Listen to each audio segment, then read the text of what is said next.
Hey guys, welcome back. If this is your first time here, I'm Heather and I welcome you. I hope everyone is doing great. My YouTube channel underwent a brand name change, and we'll roll with it. Brand name change. And I am now called Heather's Plant Boutique. You can also follow me on Instagram at Heather's Plant Boutique. I'll post it right below, and you can go there and follow me for more planty content, just so you're not just waiting on my weekly YouTube videos. And you can just join me all on my plant fun. Before we jump into the video, I just want to say thank you guys and I appreciate you. And if you haven't already, please subscribe to my channel. It really helps me out. Also by liking my videos, so go ahead and do that if you haven't already. Today we're going to be digging into string of hearts. And everything about string of hearts, everything you need to know to keep your babies happy and healthy and thriving and looking like this. All of new growth, if you guys can see it. But I'm really excited to show you guys what I do to keep these guys going, and I'm going to show you how to propagate and all that good stuff. So there's so much going on right here, guys. There's so many string hearts. I'm so happy. And when they get bigger, I'm going to pot them up into one pot, or maybe into separate pots and possibly sell them. So keep an eye out and see where they thrive best and make that their spot. For me, it's an east-facing window. Do what's comfortable for you. Everyone does everything their own way. You'll find something that no one else does, or you'll discover a way that you like and it works for you. You might incorporate a little bit of information from here, here, here, here, here, here, and here, and then make it to your own. Why is it every time I handle string of hearts, I end up dropping it or I break a leaf? You know, I just get distracted by your beauty.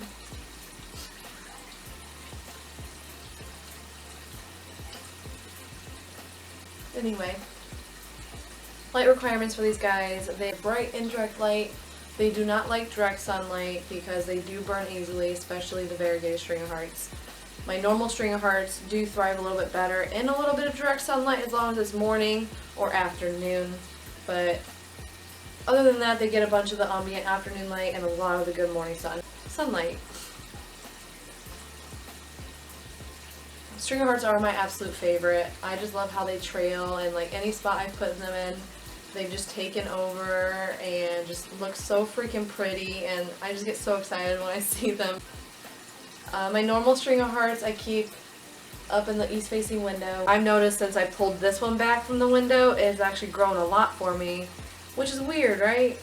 But it's been giving me a bunch of hearts since I put it over here. So I'm pretty excited about that, actually. Soil requirements for these guys. They like a well-drained soil. I keep them in a succulent mix. I mix my own. I use potting mix by Espoma. I use Espoma succulent soil. I mix in horticultural charcoal, pumice, and perlite, and a little bit of worm castings as a slow-release fertilizer. For fertilizer, typically I use a natural liquid fertilizer because look at all the new growth. Look at it. Since I've been doing the fertilizer this way, they have been throwing out new growth and just moving them back, obviously, like I said earlier. But they're doing great. I'm pretty happy about it. For watering, I water my guys twice a month, so every 2 weeks in the summer and growing season, and once a month in the winter. It all depends on where you live. So if you live in a drier climate, obviously you're going to be watering more frequently because the water will just evaporate super fast. So just keep an eye out. Also, investing in a water meter will help you determine the watering schedule for these guys. Or you can do it by the leaf test. The leaf test is you just check the mature leaves closer to the base of the plant, which is closest to the soil. You just kind of check the mature leaves if they're squishy or firm. If they're firm, they're good to go. If they're soft and squishy, then they need watered. This guy is kind of squishy because I haven't watered him. In the growing season, I fertilize every time I water. Just by diluting it, it's perfect for them. Just follow the instructions on the bottle, or if you feel more comfortable, just cut whatever the instructions are on the bottle in half.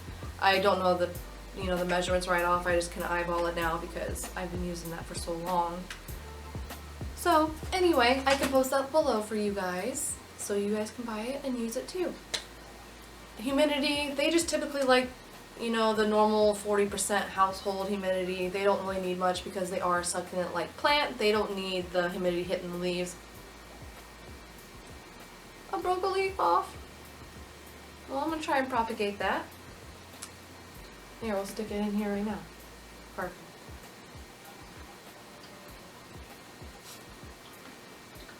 That was a new leaf too. Oh my. And you fertilize once a month in the winter? Alright guys, I just want to take a second to show you all my string of hearts that's hanging in my east facing window. These guys are so long. I made these plant hangers the other day. I wish I made a video for you guys because it was super fun, but you know, the loss of the moment.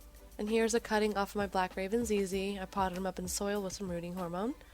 Hoya curtsii right next to it. And then a string of turtles. And here are my string of turtles. And then bear paws. Cute little hands. And my other string of hearts that's also hanging in this east facing window. I've had to take a lot of cuttings from both of these guys up here because they just grow so fast.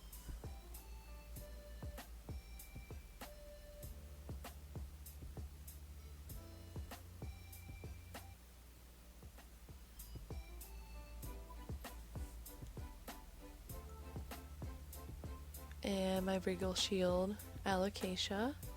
This guy has gotten huge since I brought him up to the window.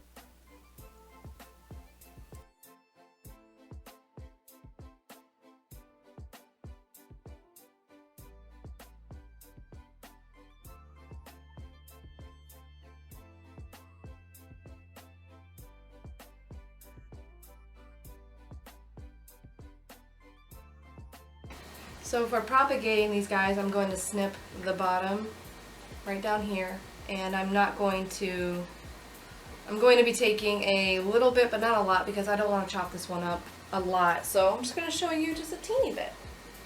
Make sure you have, I'm going to set this guy here. Actually, give me 1 second. Make sure you have sanitized cutting shears so they're nice and sharp. I just use a little bit of water and peroxide from when I was doing some plant stuff, keeping away fungus gnats. Anyway, so what I'm going to do, I'm going to take a little bit of this guy and I'm going to look for the strand that has a lot of the little rhizome tuber things. And then I'm going to just snip it. Snip away. Right there. Whoop.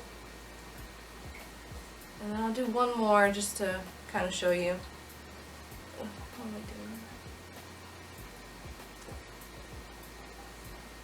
doing? Okay, so we got our cuttings. And then what I'm going to do, I'm going to take off, I'm just going to cut this one off. Oh no, you fell out.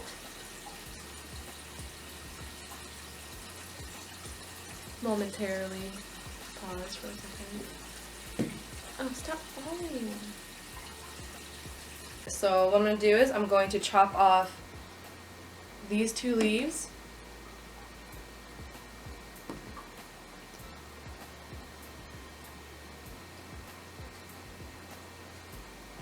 Make myself a little node.